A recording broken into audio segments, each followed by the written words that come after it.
Yeah, that's one of the best feelings in the league when you got a nice lead and you can get some of the guys who don't get opportunity to play as much, get them some reps on the floor. Families get to see them on TV, it's the whole thing. So that's one of the most exciting times when you can get some of those guys some minutes at the end of the bench, and also just bounce back from a W.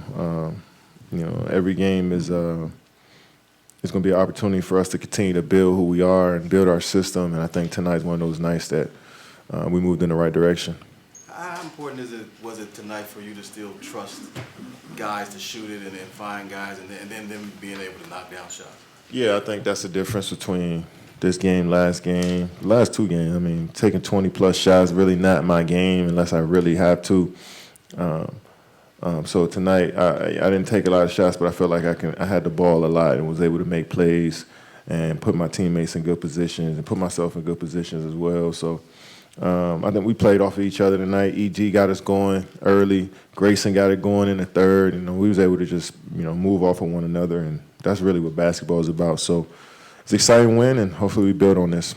Lastly, defensively, what do you feel like maybe was better than the previous? Not that you guys played bad defensively, but you get what I'm saying. I think our first three games have been solid defensively. Obviously, we're playing against good teams, great players. They're going to, be great players and make shots over you and confuse you a bit. But for the overall, 43.5% from the field, 104 points. It's great basketball on the defensive side. So we continue that. This team last night, they won last night against a good Clippers team, hitting a lot of threes, offensive rebounding a lot, and I think we was able to control that a bit. And also catching them on the back-to-back was good for us as well. Someone like Drew coming in, providing that spark, not only on defense, but just in that attitude. What did you feel when he got into the game? Yeah, I love Drew. I love Drew's professionalism and, how much his intensity when he plays. He plays with force on everything he does. Screens, running up and down the floor, finishing, obviously dunking at the rim. But he had a few nice hook shots tonight. He's been making great passes in the system, so we just got to keep building, man. It's great to get a win, but we want to keep getting better individually and as a collective. Kevin, to your point earlier, it felt like you had the ball tonight just as much as Thursday, but did you feel like the playmaking and the flow of the offense was improved?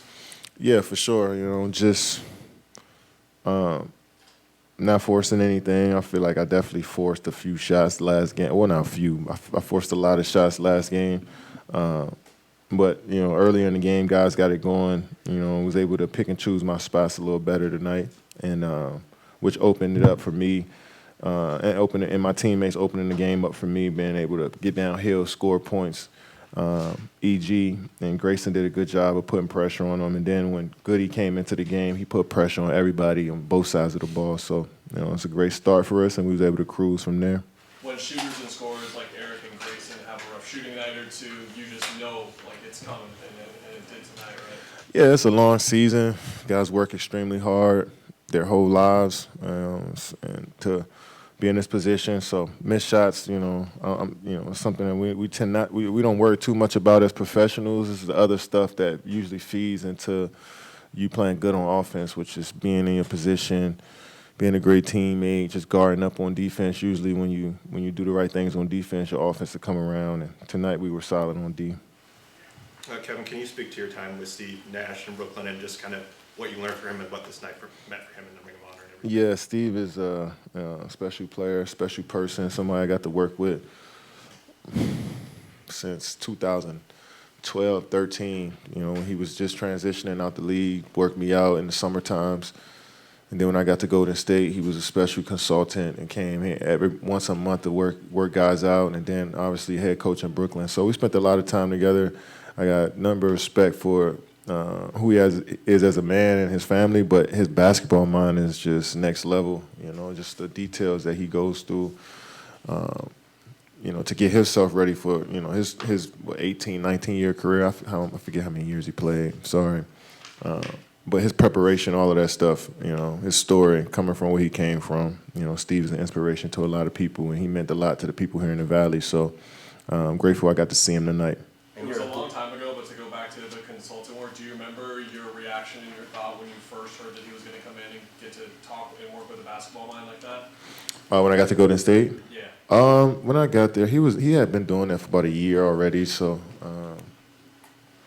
and I had worked with him already, so I was excited to get in the gym with him, and he was teaching me a lot of different ways to score the basketball. He was obviously a facilitator and operated the offense, but he gave me some great pointers on how to become a better scorer and set my cuts, all that little stuff, man. So I love Steve, and it was great to see him. Always great to see him, and a bright basketball mind. Somebody I was grateful to be around.